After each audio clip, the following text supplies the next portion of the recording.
Buongiorno e benvenuti a questa edizione di Focus TG. Come sempre di sabato trascorreremo assieme un'ora con tutte le ultime notizie dal Veneto e tutti i collegamenti dalle nostre redazioni nelle varie province della regione. Daremo anche uno sguardo a quello che scrivono i giornali online del Veneto, a partire dal Gazzettino che riporta, vedete, la notizia di un accoltellamento davanti a un bar all'1 di notte a Ceggia in provincia di Venezia e caccia all'aggressore, scrive il Gazzettino. Scendiamo per leggere la dinamica. Secondo una prima ricostruzione, scrive il Gazzettino, 2 uomini, entrambi italiani, avrebbero iniziato a discutere animatamente. Un confronto che si è trasformato in lite ed è sfociato nella brutale aggressione. Non sarebbe in pericolo di vita la persona che era rimasta accoltellata. Continueremo a parlare di cronaca e di violenze anche con quanto accaduto ai poliziotti padovani che erano impegnati nel mantenimento dell'ordine pubblico durante il play-out di Serie B tra Brescia e Cosenza. Ma proprio a proposito di questa violenza si è espresso il vescovo di Treviso. In particolare nella Marca ci sono stati 4 omicidi in un mese. Il vescovo Michele Tommasi ha detto: ogni episodio di violenza è un episodio di troppo, dobbiamo vigilare affinché non sia segno di un disagio più profondo. Sentiamo le sue parole.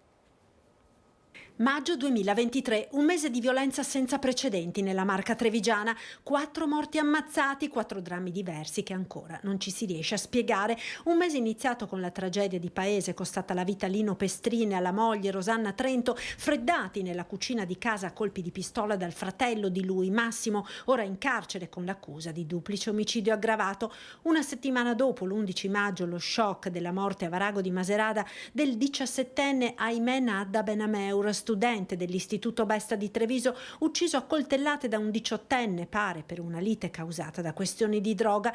Infine il dramma di Anica Panfile, 31 anni, mamma di 4 figli, uccisa e poi gettata nel Piave a Spresiano, ancora non si sa da chi.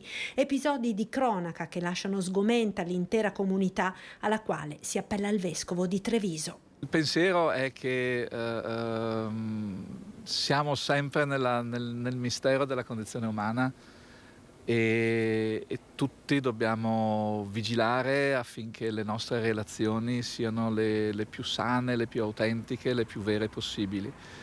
C'è tanto bisogno anche di chi si prende cura della società e della collettività a tutti i livelli, al livello della formazione, dell'educazione, della prevenzione, anche a quello della cura dell'ordine, quello che fanno anche le forze dell'ordine, ma anche qui tutti insieme, perché ogni episodio di cronaca è un episodio di troppo, ma dobbiamo vigilare affinché non siano segni di disagi più profondi. È il momento del primo collegamento in diretta di questa edizione di oggi. Ci colleghiamo con Marta Marangon per parlare del caso di Mattia Battistetti, il giovane morto sul lavoro. L'udienza cruciale del processo si terrà il 3 luglio. A te la linea, Marta.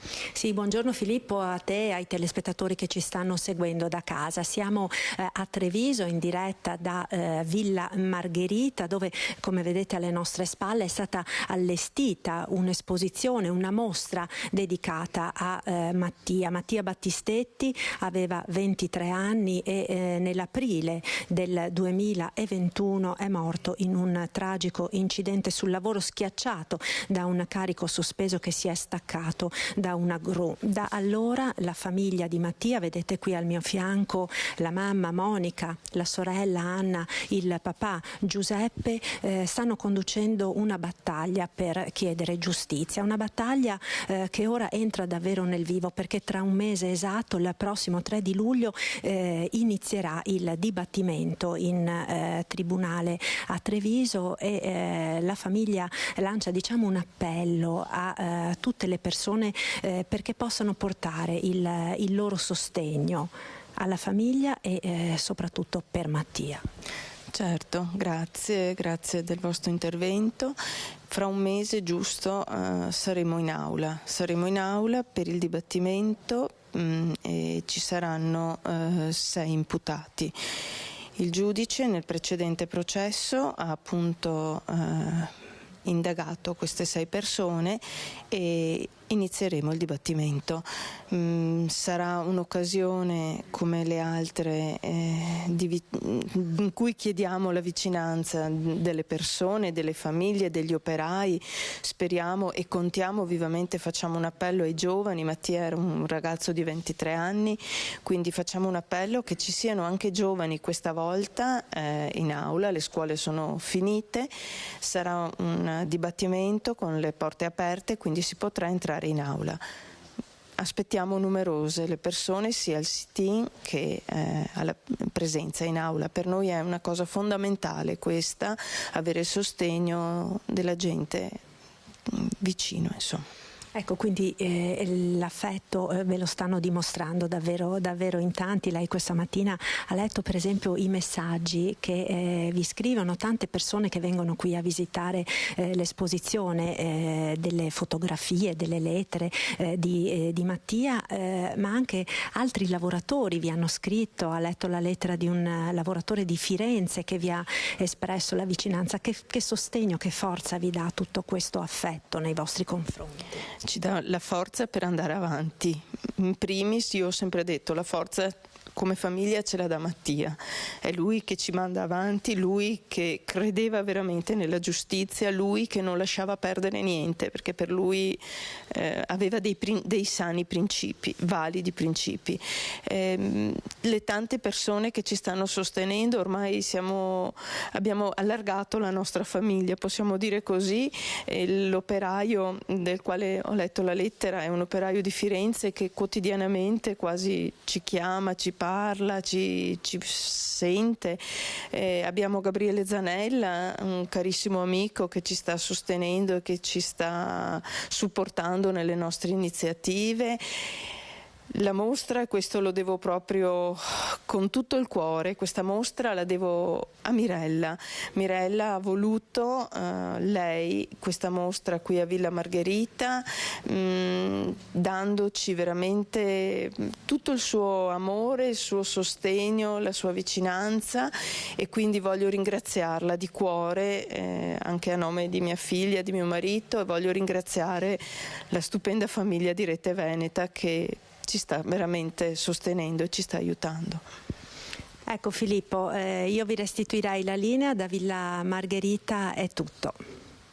Grazie a Marta Marangon, noi riprendiamo la linea studio, vi facciamo vedere delle immagini che arrivano da Brescia e sono immagini seguenti il finale della partita Brescia-Cosenza. Era una partita per i play-out della Serie B.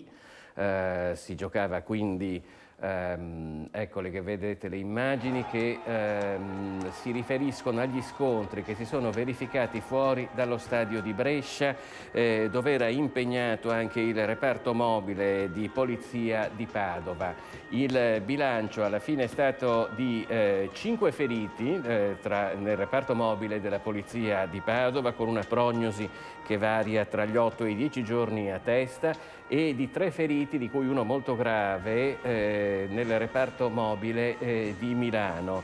La partita, che come abbiamo detto era decisiva per decidere chi sarebbe rimasto in Serie B, si è conclusa con un gol del Cosenza al 95esimo che ha condannato il Brescia alla retrocessione, scatenando quindi la reazione violentissima da parte dei tifosi di casa. Duri i commenti anche del sindacato di polizia di Padova. Luca Capalbo, che è il segretario provinciale dell'FSP Polizia Padova, ha scritto in un comunicato: occorre agire velocemente, lo denunciamo oramai da un anno, non possiamo arrivare all'inizio dei campionati in queste condizioni. Ci piacerebbe non rimanere come poliziotti orfani di quelle innovazioni normative senza le quali agire diventa sempre più pericoloso. Queste le immagini che vedete, con un assalto addirittura alle camionette della polizia che si trovavano all'esterno dello stadio. Come detto, il bilancio per quanto riguarda il reparto mobile di Padova è di 5 feriti, con delle prognosi che variano tra gli 8 e i 10 giorni a testa. Raid vandalico a Vicenza nel weekend da parte del movimento Novax Vivi. Sono stati imbrattati i muri dell'ospedale San Bortolo e anche un cimitero della città con scritte che associano i decessi improvvisi all'uso del vaccino anti-Covid. I messaggi sono stati vergati con della vernice rossa e con il simbolo del movimento anti-vaccini che si ferma con la W all'interno di un cerchio. Sono state decine le segnalazioni giunte alle forze dell'ordine arrivate tra venerdì e sabato, colpite anche le pensiline del servizio di trasporto pubblico. Solo pochi mesi fa ad essere state imbrattate con sigle simili erano state le sedi dei partiti di Vicenza e anche quelle dei sindacati. È stata aperta un'inchiesta per la morte dell'anziana investita dal camion dei rifiuti a Padova. La procura potrebbe chiedere una perizia. Il servizio. La Procura di Padova ha aperto un'inchiesta per omicidio stradale sulla vicenda dell'anziana travolta e morta poche ore dopo in ospedale. La tragedia era avvenuta in via Forlanini, zona residenziale nell'area di Padova 2000. La donna, Shulamit Ghinosar, 82 anni, che viveva nel quartiere, nata in Israele ma residente a Padova da 25 anni, è stata investita dal camion della raccolta rifiuti entrata nell'area condominiale in retromarcia. Il PM Giorgio Falcone sta valutando l'ipotesi di ricorrere a una perizia per ricostruire la dinamica dell'incidente, se l'autista non abbia visto la donna o se ci sia stata qualche procedura non rispettata. Secondo una prima ricostruzione, il marito la stava aspettando in auto, lei stava rientrando in casa dove aveva dimenticato il telefono. A bordo del camion c'erano 2 persone che subito si sono fermate, ma le condizioni dell'anziana sono apparse disperate. Dopo le prime cure sul posto, i sanitari avevano tentato invano il trasporto in ospedale, ma purtroppo non c'è stato nulla da fare. In ospedale, in stato di shock, era stato portato anche l'uomo alla guida del camion, un 40enne residente nel Veneziano. Il mezzo appartiene a una cooperativa di Comacchio che lavora in appalto per la municipalizzata di Padova. Le indagini sono condotte dalla polizia locale. La polizia di Vicenza ha individuato e arrestato ieri sera un cittadino romeno di 32 anni evaso dagli arresti domiciliari in Abruzzo. Una pattuglia delle squadre volanti della questura è intervenuta in un albergo del capoluogo a seguito di una segnalazione della presenza in città dell'uomo. L'uomo stava scontando la misura cautelare presso un'associazione di Avezzano in provincia dell'Aquila con l'applicazione del braccialetto elettronico. Nei giorni scorsi si era allontanato dal luogo di detenzione facendo perdere le proprie tracce. E ora parliamo delle celebrazioni del 2 giugno che si sono svolte anche nei capoluoghi del Veneto, a partire da quanto accaduto a Padova. Vediamo.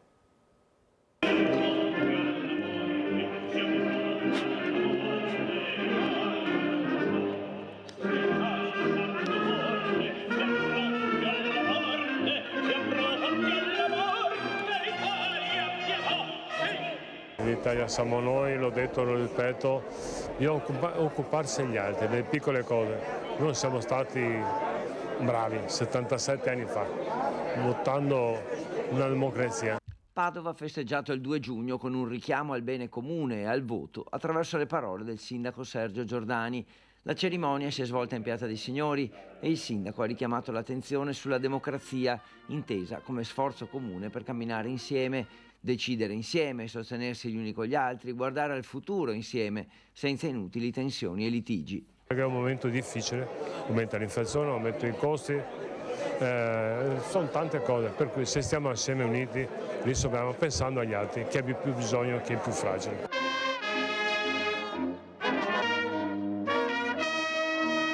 Alla festa presenti molti esponenti politici, anche regionali e nazionali, e la consapevolezza che si tratta di una giornata che deve unire e non dividere. È la festa di tutti noi, è la festa delle comunità, della comunità in particolare padovana e delle istituzioni dello Stato, stretti in un rapporto sinallagmatico per l'affermazione del bene collettivo. Il prefetto sottolinea l'unione di intenti delle varie anime della città, una sintonia che rende Padova proiettata nel futuro.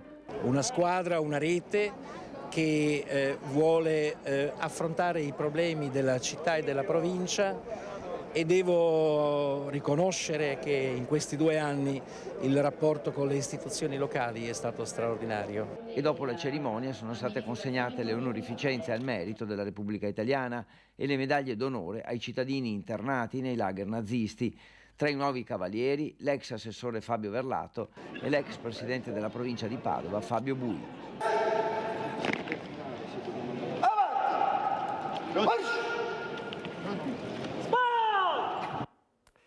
E da Padova ci spostiamo a Treviso, dove le celebrazioni del 2 giugno, festa della Repubblica, hanno coinvolto come da tradizione Piazza Vittoria e per la prima volta anche Piazza dei Signori.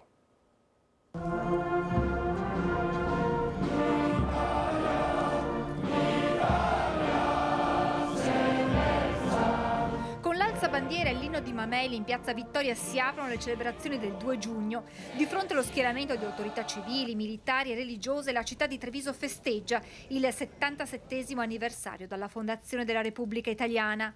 Un primo momento solenne, la deposizione di 2 corone in memoria di tutti i caduti.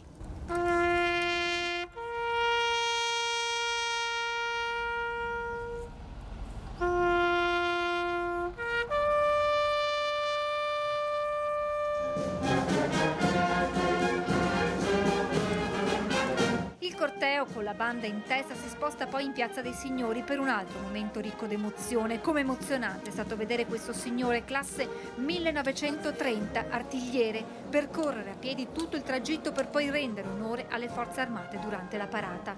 Nel cuore della città, tra gli applausi dei cittadini, sfila l'unità di formazione interforze di rappresentanza.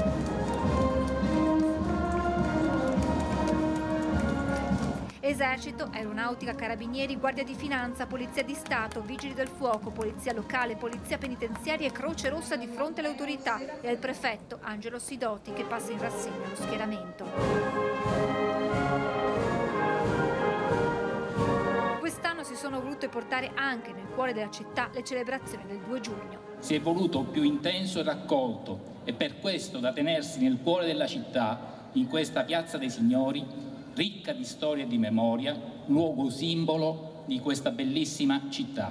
La vicinanza alle popolazioni alluvionate di Marche ed Emilia-Romagna, ma anche i valori di libertà messi in pericolo dalla guerra in Ucraina, sono i punti cruciali toccati dalle autorità nei loro discorsi ufficiali. Ho voluto portare nel presente i valori della Repubblica che deve guardare all'oggi e al futuro, le parole del primo cittadino Mario Conte. Tenendo conto di quelle che sono le sensibilità e le esigenze delle giovani generazioni che oggi ci indicano la direzione di un paese sostenibile, meno inquinato, più verde e che guarda davvero al futuro con sostenibilità, ma la sostenibilità economica, ambientale e anche sociale. Alla fine tutti con gli occhi all'insù per un altro momento emozionante, con i Vigili del Fuoco che hanno dispiegato, accompagnati dalle note dell'inno, un lungo tricolore da Palazzo dei 300.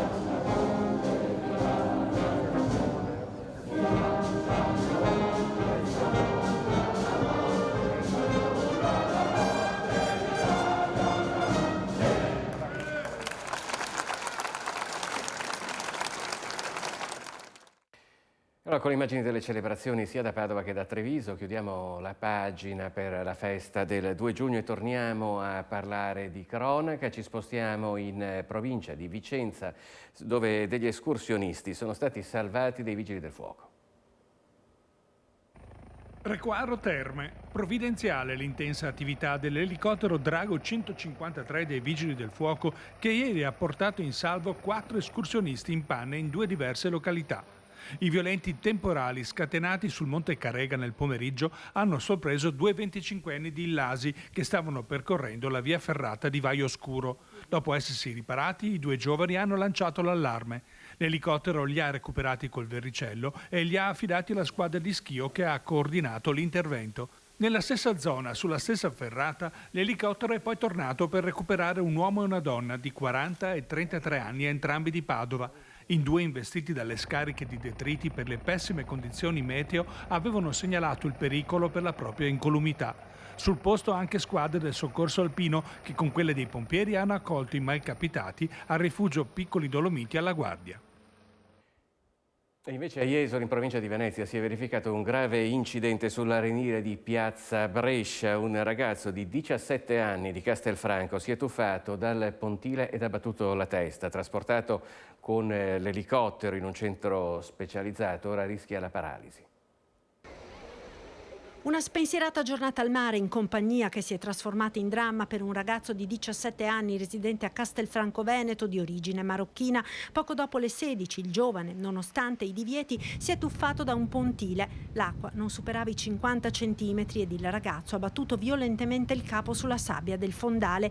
Gli amici hanno subito chiamato i soccorsi, sul posto i bagnini di Jesolo Turismo e poi i sanitari del 118. Il 17enne è stato trasferito con l'elicottero del SUEM di Padova in un centro specializzato dove verranno valutati i danni subiti nell'impatto. Scosso il sindaco di Jesolo, Christopher De Zotti, il comune è socio di maggioranza di Jesolo Turismo. Purtroppo un tuffo ha portato a non comprendere che c'era l'acqua molto bassa, il fondale molto basso e quindi sembra ci siano delle lesioni gravissime alla colonna vertebrale, quindi per il ragazzo purtroppo sembra prospettarsi una vita diversa rispetto a quella che ha avuto fino adesso. Episodi che si verificano ogni anno nonostante i divieti, la non balneabilità dei pontili e la massiccia campagna informativa messa in atto in collaborazione con l'azienda sanitaria. Si parla di una media di uno all'anno, ma anche quest'uno è comunque troppo perché appunto costa una vita diversa a un ragazzo.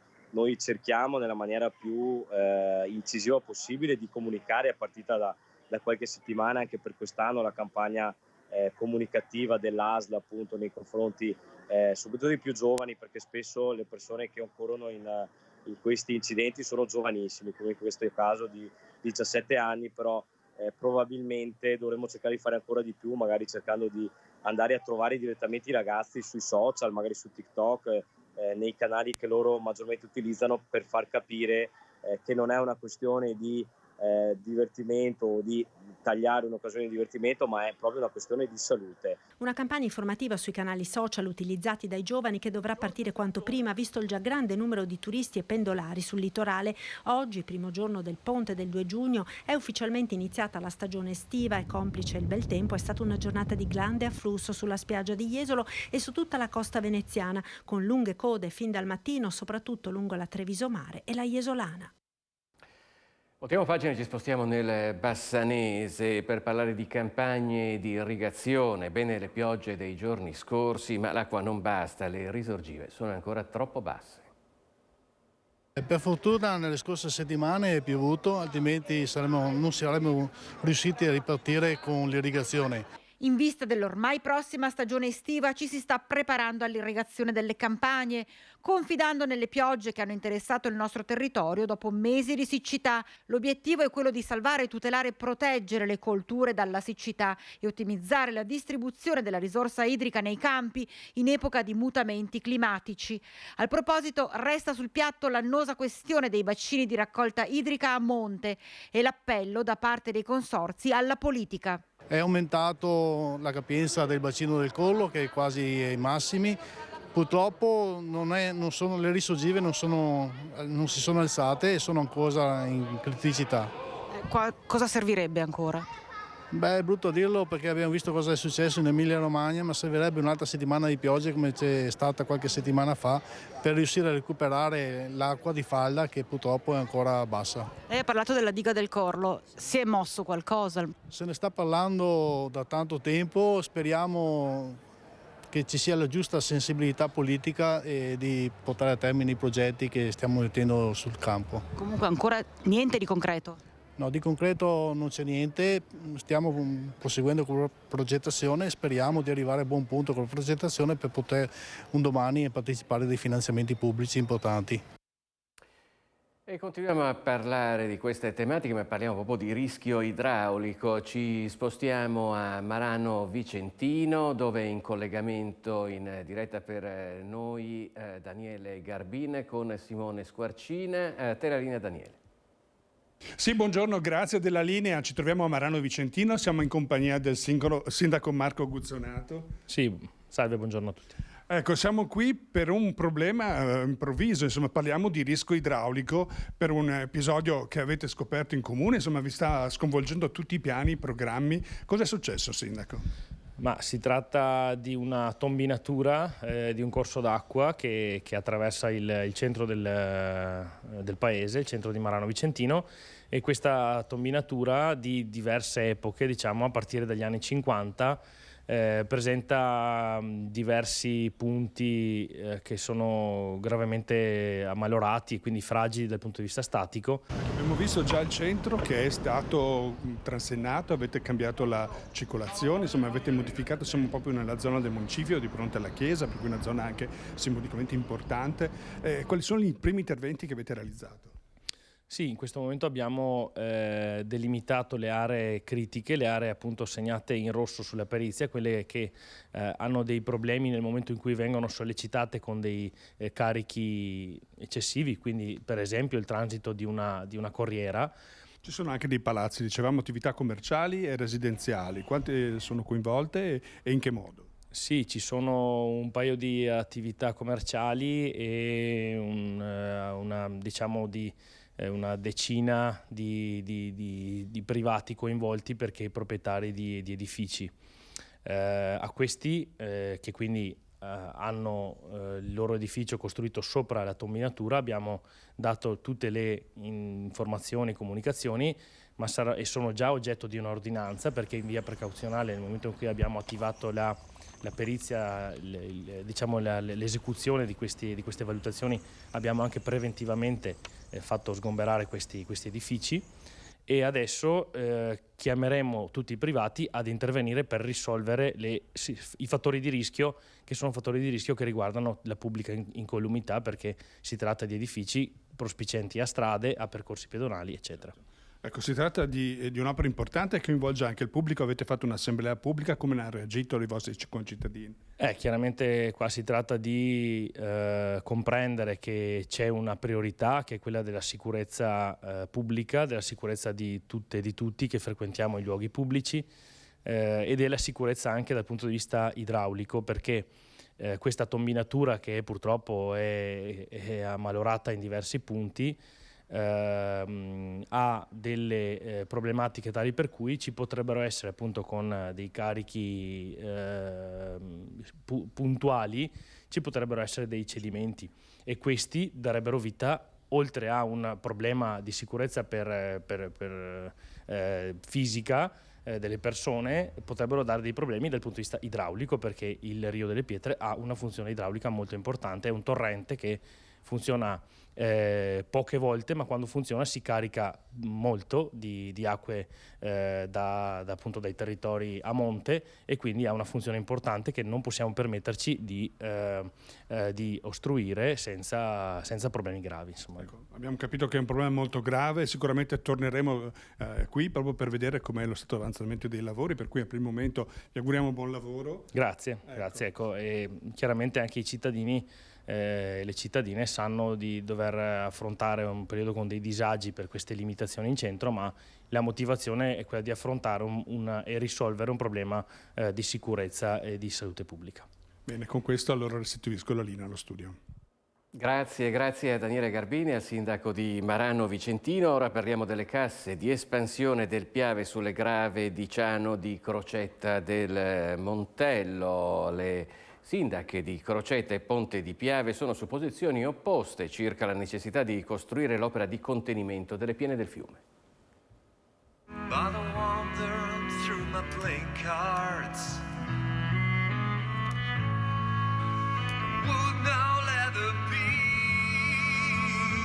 Un concerto all'alba nella suggestiva atmosfera delle Grave e poi una passeggiata alla scoperta delle orchidee, una visita naturalistica, giochi per i bimbi ed infine l'osservazione con gli astrofili del cielo stellato. È il 2 giugno di Grave in Festa, Rivette di Ciano, una manifestazione promossa dal comune di Crocetta del Montello e dal Comitato di tutela delle Grave per far conoscere questo territorio e ribadire il no al progetto delle casse di espansione sul Piave. È una visione che vede come unica soluzione sempre solo casse. Solo accumulare l'acqua. Teniamo conto che la si fa escavando un terzo di un paese e la si fa realizzando mura di cemento che vengono ricoperte di terra che probabilmente il Piave dubito riesca a non portare via con sé, creando uno scempio infinito. Sono fatte in area agricola fuori dell'alveo del Piave, non togliendo spazio al fiume stesso, per cui tantomeno in un'area carsica come questa siamo nel posto sbagliato col metodo sbagliato, a mio modo di vedere. Il confronto tra due diverse posizioni anima la prima edizione del nostro TG con Paola Roma, sindaca di Ponte di Piave, che risponde alla collega di Crocetta, due sindache dello stesso partito, la Lega, di due comuni rivieraschi, uno a monte che non vuole le casse d'espansione e l'altro a valle del tratto trevigiano del Piave che rischia di andare sott'acqua in caso di grandi piene del fiume. Io chiedo semplicemente una cosa che penso che sia la più necessaria per tutti quanti, che ci sia come priorità l'incolumità pubblica. Mettersi chiaramente ognuno per la propria parte per trovare delle soluzioni è fondamentalmente necessario. Lo vediamo anche in situazioni in cui abbiamo criticità idrauliche anche legate alla nostra rete eventualmente secondaria, e ogni comune ha le proprie. Ci sono ovviamente territori che attraverso delle opere di laminazione servono per non mandare sotto acqua il territorio vicino, ma questo è in una sussidiarietà e un intervento solidaristico che tutti quanti noi dobbiamo porre in essere. Una notizia appena arrivata in redazione: a causa di un incidente stradale è stata temporaneamente chiusa al traffico la statale Romea in entrambe le direzioni all'interno del territorio comunale di Campagna Lupia, siamo quindi in provincia di Venezia. L'incidente ha coinvolto 2 veicoli, sul posto sono presenti le squadre ANAS e le forze dell'ordine per la gestione del traffico in piena sicurezza e per consentire la riapertura della strada nel più breve tempo possibile. Noi ci fermiamo per un istante e ci rivediamo tra poco.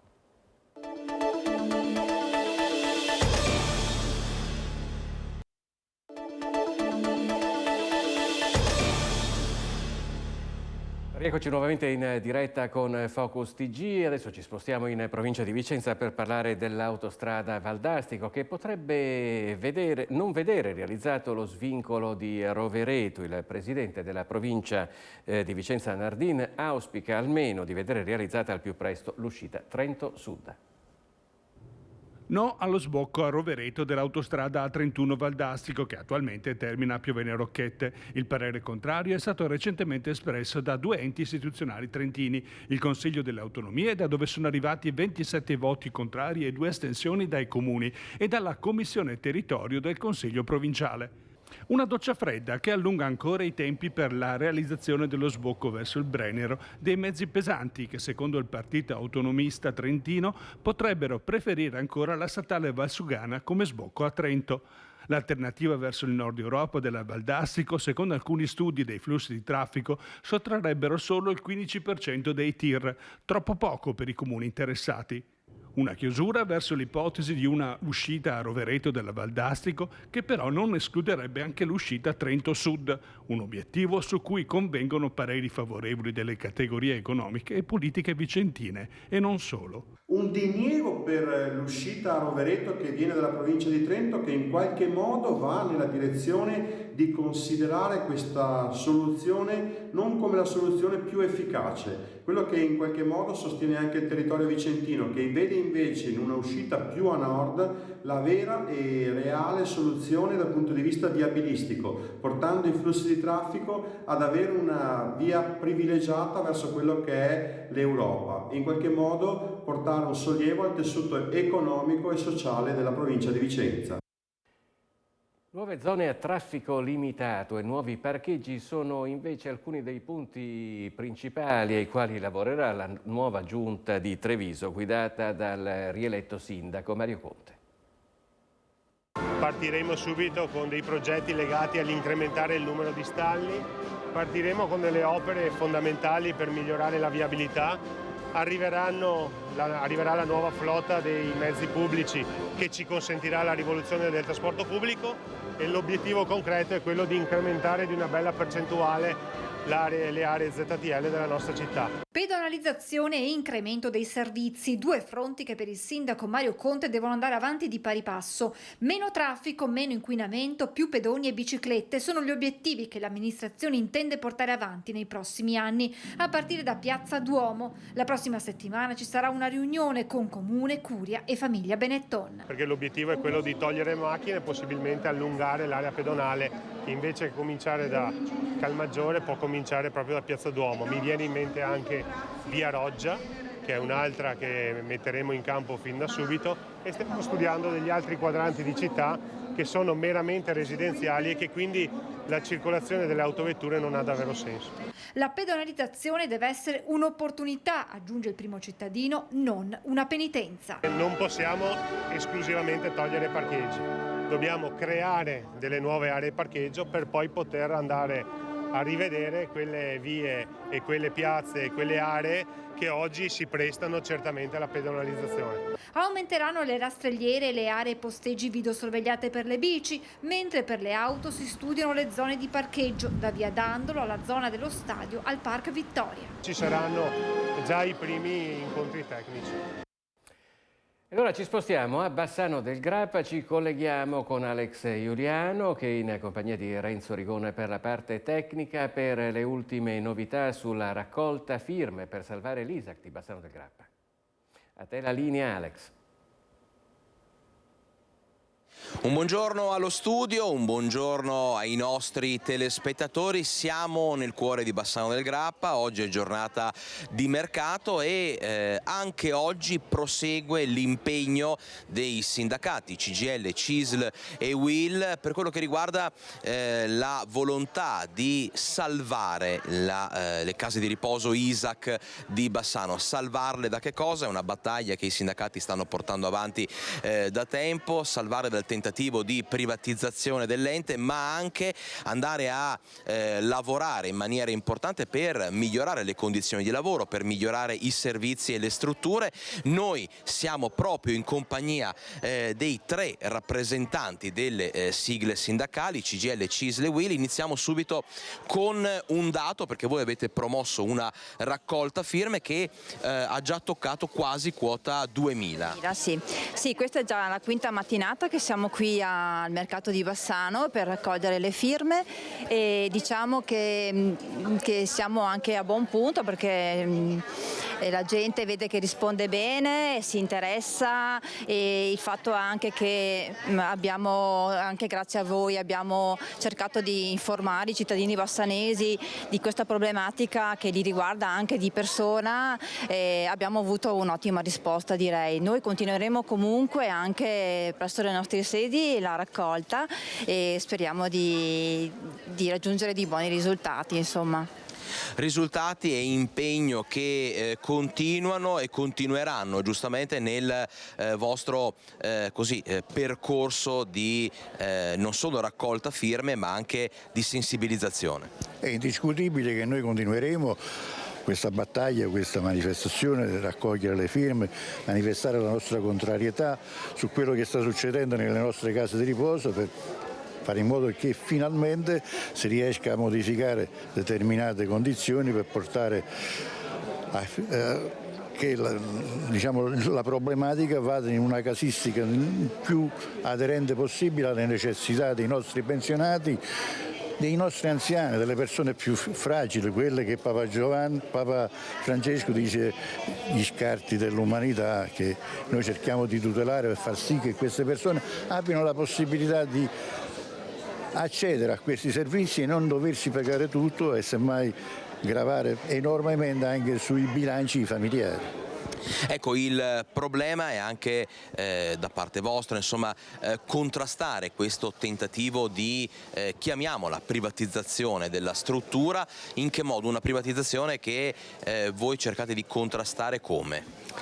Ma quello che sta cercando di portare avanti la presidenza dell'ISAC è una privatizzazione strisciante, un po' alla volta. Privatizzo alcuni settori, riduco le prestazioni agli ospiti, chiamiamoli ospiti, anche se ultimamente insomma, le condizioni di vita si sono notevolmente aggravate per mancanza di personale. C'è una fuga di personale dalla casa di riposo perché vengono trattati male, turni pesantissimi. Quindi il nostro obiettivo è da una parte tutelare gli anziani che vivono in questa casa di riposo, dall'altra parte bloccare un tentativo di privatizzazione strisciante che questa presidenza sta portando avanti e dall'altra parte tutelare anche i lavoratori dipendenti verso una condizione e un'organizzazione del lavoro che sia più efficace ed efficiente per dare migliore qualità dei servizi. Ecco, allora da Bassano con i rappresentanti delle 3 sigle sindacali, CGIL, CISL e UIL, in questa campagna di sensibilizzazione per quello che riguarda il presente ma soprattutto il futuro delle case di riposo ISAC della città. È tutto e noi restituiamo la linea. Grazie ad Alex Giuliano in collegamento da Bassano del Grappa. Noi invece adesso ci spostiamo a Padova per parlare di un progetto pilota sui giardini terapeutici nella cura di persone con Alzheimer e demenza. Vediamo di cosa si tratta. 2 anni di sperimentazione hanno dimostrato come poter godere di un ambiente verde fatto di piante e fiori possa avere effetti benefici sul trattamento dei malati di Alzheimer. I risultati della sperimentazione condotti alla Casa Madre Teresa di Calcutta, Rubano, hanno dimostrato gli effetti positivi sul tono dell'umore, la consapevolezza di sé e socializzazione, ma anche nella diminuzione dell'uso di farmaci e sullo stress degli ospiti che frequentano il giardino terapeutico, sia in caso di malattia lieve che nelle situazioni più severe. La possibilità di abitare un luogo come questo, terapeutico anche nella disposizione degli spazi, nella selezione delle piante, nella stimolazione dei sensi, della vista, del tatto, dell'olfatto, eccetera, sia importante proprio in ordine non tanto a un andare verso la morte, ma un celebrare la vita così come si pone. La sperimentazione di 2 anni definisce un vademecum che, primo in Italia, traccia la strada per una terapia non farmacologica da affiancare alla terapia tradizionale. Il giardino viene visto come terapeutico perché lo stare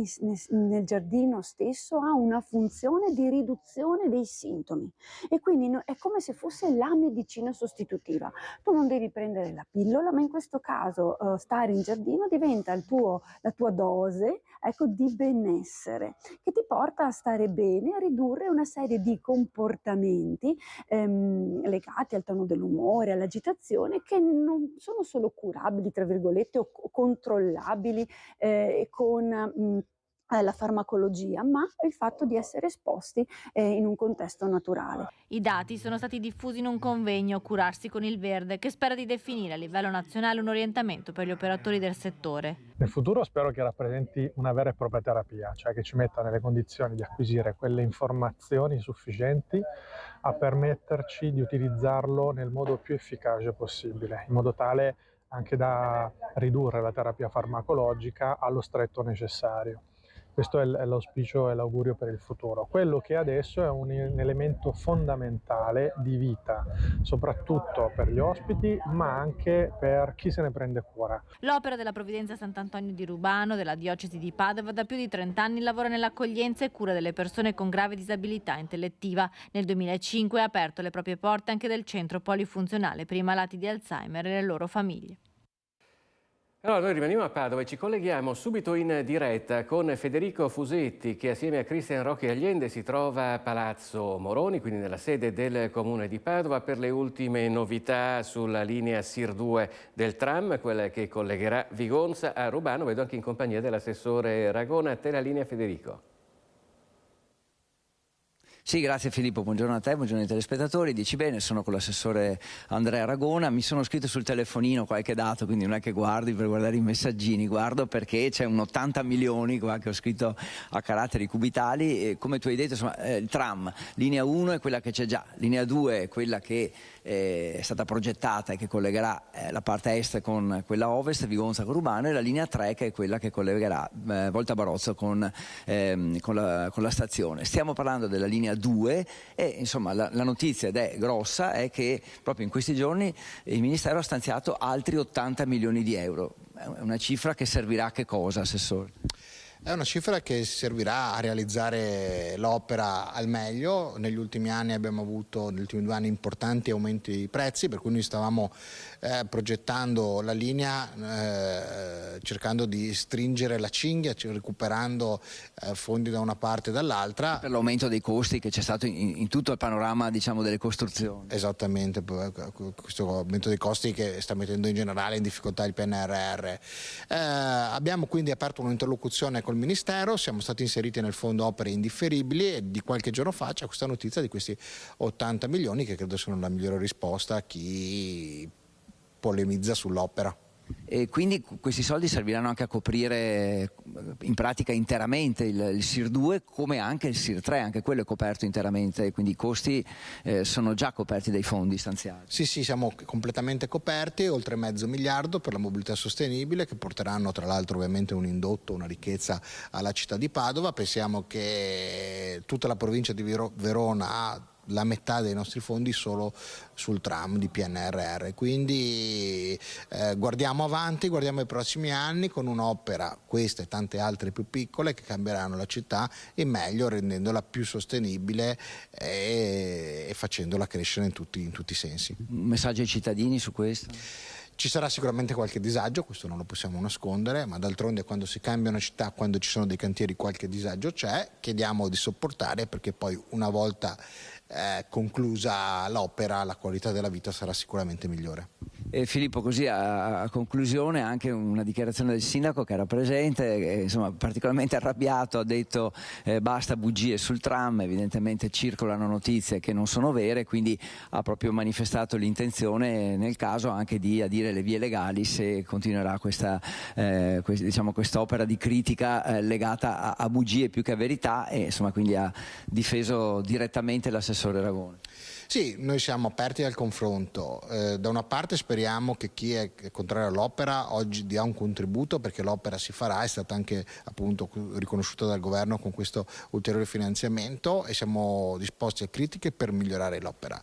E chi dice cose non vere, che ormai sta andando avanti da molti mesi, questo lo stiamo ritenendo ormai non più accettabile, quindi non è che siamo pronti a chi nel solco delle diverse opinioni ci critica.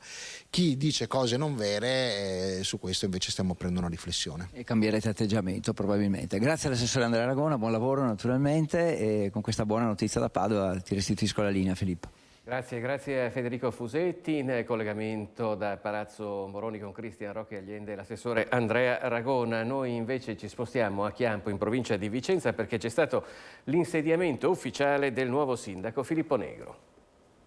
Definita la squadra di governo a Chiampo, ieri il primo consiglio comunale e l'insediamento ufficiale del primo cittadino neoeletto Filippo Negro, che riceve il testimone da Matteo Macilotti al governo della città per 10 anni, di cui Negro era vice sindaco. È stata comunicata anche la nuova giunta con molte riconferme tra i miei ex compagni di giunta e una new entry, Simone Groppo, con le deleghe allo sport, alle politiche giovanili e al turismo. Giunta giovane fatta per lo più di riconferme, new entry Simone Groppo allo sport, politica giovanili e turismo. Le deleghe che manterrà il sindaco saranno ai lavori pubblici, alle manutenzioni, al personale e alla protezione civile. Per quanto riguarda gli assessori, il mio vice sindaco sarà Sofia Bertoli, con le deleghe alla cultura, all'istruzione e alla biblioteca. Giacomo Faedo con le deleghe al bilancio, alle manifestazioni e alle attività produttive, Massimo Masiero con le deleghe all'edilizia privata, all'urbanistica e alla mobilità sostenibile, e Sara Mettifogo con le deleghe all'ambiente, al sociale e ai gemellaggi. Questa dunque è la nuova giunta di Chiampo. Noi ci fermiamo per un istante, ci rivediamo tra poco.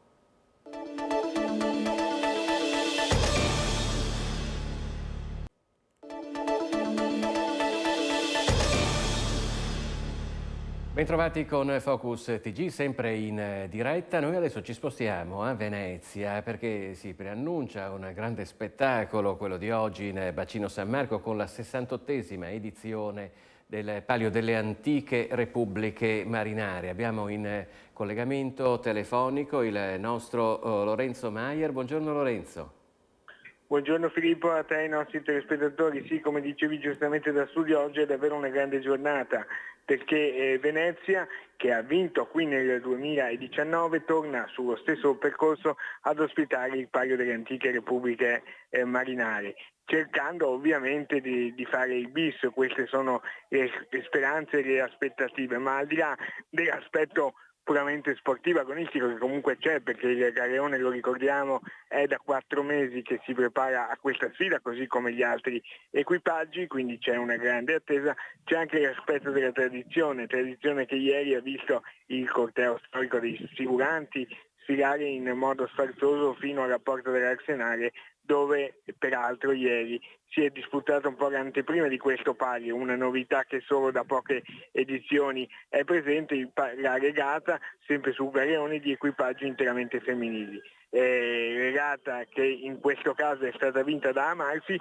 che però era con un equipaggio misto femminile e anche con alcuni vogatori maschili. Comunque Venezia ha ben figurato e c'è stata soddisfazione per la prestazione delle ragazze veneziane. Oggi grande attesa in un percorso di 2000 metri, circa in una decina di minuti è presumibile che ci si giocherà la vittoria. L'appuntamento è alle 18:20, per cui nelle prossime edizioni poi vi daremo ovviamente aggiornamenti. Le 4 Repubbliche Marinare, ovviamente Venezia fa gli onori di casa, è la padrona di casa che ha organizzato questa edizione, ma ci sono Amalfi, Genova e Pisa.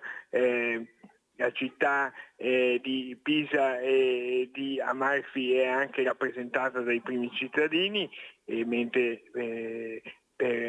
ci sarà anche il sindaco Brugnaro ovviamente sul palco di Venezia, che ieri ha fatto gli onori di casa, quindi sarà una gara, dicono gli addetti ai lavori, molto combattuta, ma Venezia ha buone speranze di ben figurare. Il tempo tiene, nel senso che c'erano state delle previsioni meteo non molto incoraggianti, ma oggi a Venezia è una città per il momento almeno soleggiata e serena. Una cosa importante sarà anche capire un'ora prima della gara, dopo i sorteggi, quali saranno i numeri d'acqua, perché ovviamente le corsie, il gioco dei venti e il Canal Grande hanno sempre una parte importante, fondamentale poi in quella che poi è la vittoria finale, visto che ci si giocherà il successo in pochi secondi, pochi centesimi, a volte anche di secondo, e ci si augura che sia un grande spettacolo. L'arrivo, la partenza da Sant'Elena, l'arrivo molto scenografico davanti alla Punta della Salute, dove si svolgeranno anche le premiazioni. Grazie a Lorenzo Maier. Vi daremo notizie, andiamo a vedere come andrà a finire questa bella giornata a Venezia. Ora voltiamo pagina e parliamo di un'iniziativa che si sta svolgendo in tutta Italia e anche nelle piazze del Veneto. È una raccolta firme promossa da Unione Popolare per presentare una legge di iniziativa popolare per introdurre anche nel nostro paese il salario minimo. Abbiamo scelto apposta questa data, è una data molto importante, la data fondativa della nostra Repubblica, e abbiamo ritenuto di lanciare oggi i banchetti per questa raccolta firme, per dare una rilevanza anche nazionale a questa cosa. Una data scelta non certo a caso da Unione Popolare, quella della Festa della Repubblica, per avviare in tutta Italia la raccolta firme per il salario minimo. La firma dei cittadini su una proposta di legge iniziativa popolare sul salario minimo di 10 euro lordi l'ora. 10 euro che vogliono essere per Unione Popolare solo un punto di partenza e non certo d'arrivo. E sono comunque una base minima da cui partire per garantire, per evitare l'esistenza dei working poor, dei lavoratori poveri. Abbiamo gente che lavora per 3 o 4 euro all'ora, non è assolutamente accettabile. Abbiamo firmato volontariamente per il salario minimo perché è un'ingiustizia che di questi tempi, con tutte le spese che ci sono, i giovani e anche spesso e volentieri le persone adulte guadagnino 3 euro, 3,50 euro all'ora.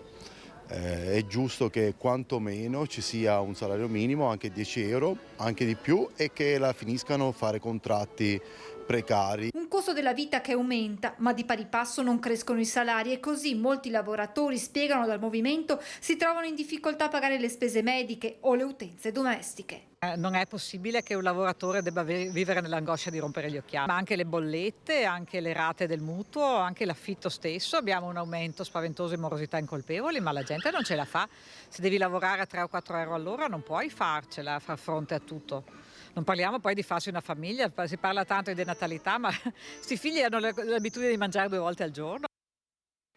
Riapriamo la pagina della cronaca per darvi la notizia di quanto avvenuto la notte scorsa. Circa 40 minuti dopo la mezzanotte i vigili del fuoco sono intervenuti lungo la Postumia in comune di San Biagio di Callalta per l'incendio di un'auto finita in un canale di scolo contro il terrapieno in cemento dell'ingresso di un'abitazione.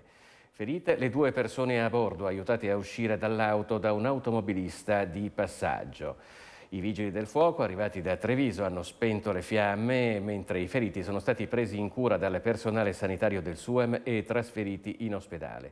I carabinieri hanno deviato il traffico ed eseguito i rilievi del sinistro. Le operazioni di soccorso dei vigili del fuoco sono terminate attorno alle 2 di notte.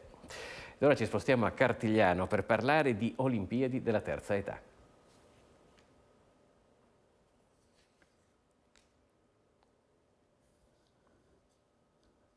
Cartigliano ha ospitato la seconda edizione delle Olimpiadi della terza età, a cui hanno partecipato gli ospiti della Casa di Riposo, un evento di sport e divertimento che ha coinvolto anche i bambini delle scuole. Giornata importantissima per la vita di un paese. Infatti a confronto vedremo le 2 generazioni, bambini che accolgono gli anziani a queste Olimpiadi che si svolgono qui oggi proprio dove gli atleti sono loro, gli anziani della nostra casa di riposo. Anziani che si sono cimentati in giochi ed esercizi col supporto dei bambini che hanno fatto il tifo per i nonni di Cartigliano. Anche oggi, come l'anno scorso, presenteremo questa edizione delle Olimpiadi della terza età con i nostri giochi che gli anziani hanno potuto sperimentare per 9 mesi da settembre a oggi. Una bellissima iniziativa realizzata dalla Casa di Riposo di Cartigliano in collaborazione con l'amministrazione comunale per valorizzare la nostra comunità, mettere assieme gli anziani assieme ai giovani, un ottimo connubio per far sentire che siamo un tutt'uno. Sport e socialità, giovani e anziani, passato, presente e futuro, insieme per far vincere al senso di comunità la medaglia d'oro. E un'altra festa è quella che si è svolta a Castagnole di Paese, siamo nel Trevigiano, per festeggiare i 100 anni di Gina Bruttocao. Vediamo. Tanti auguri a te, tanti auguri a te, tanti auguri nonna Gina, tanti auguri a te. Figli, nipoti, pronipoti, ma anche tanti amici. Attorniata dalle persone più care, Gina Bruttocao, nata il 1 giugno 1923, ha spento 100 candeline, con una grande festa nella sua casa di Castagnole. Palloncini, fiori e una grande torta per un secolo di vita vissuto, che potrebbe essere racchiuso in una parola chiave per nonna Gina. Tranquillità. Tranquillità. Questo è il segreto, ci svela, per arrivare a 100 anni. E se le chiediamo se ha mai litigato con qualcuno... No. Oppure la si è andare. Nata a Padernello, ha conosciuto nella fabbrica in cui lavorava Nazareno per tutti Neno, il grande amore della sua vita. Insieme hanno condiviso difficoltà e gioie come quelle per la nascita dei figli, ma anche la passione per la natura. Gina lavorava a maglia, all'uncinetto, amava cucinare dedicandosi pienamente alla famiglia. Dopo la morte del marito è rimasta nella casa di Castagnole, circondata dall'affetto della famiglia. Racconta così le sue giornate oggi, tra un dipinto nel suo quadernino e un buon libro. Lavorando, quel pochino che si può fare, sempre in attività, mai senza far niente, mai. Qual è la cosa che le piace di più fare? Leggere. Ma ormai gli occhi sono quelli che sono. Com'è questa super nonna? Molto gentile, generosa e anche simpatica. Ci racconta di com'era quando era giovane, ci racconta della vita che ha vissuto. È simpatica, fa anche tante battute e è gentile. Si impegna sempre quando fa qualcosa e se inizia a fare qualcosa non è che fai il lavoro a metà ma lo finisce. E l'ultimo messaggio di nonna Gina è proprio rivolto ai pronipoti. Che stiano tranquilli, che facciano bene le cose e tutto viene da sé. Bene, con le 100 candeline spente da nonna Gina si conclude questa edizione di Focus TG. Vi ricordo i prossimi appuntamenti con l'informazione di Rete Veneta. Questa sera a partire dalle 18:50 con il telegiornale di Bassano del Grappa, a seguire il telegiornale di Vicenza. Grazie per averci seguito e arrivederci.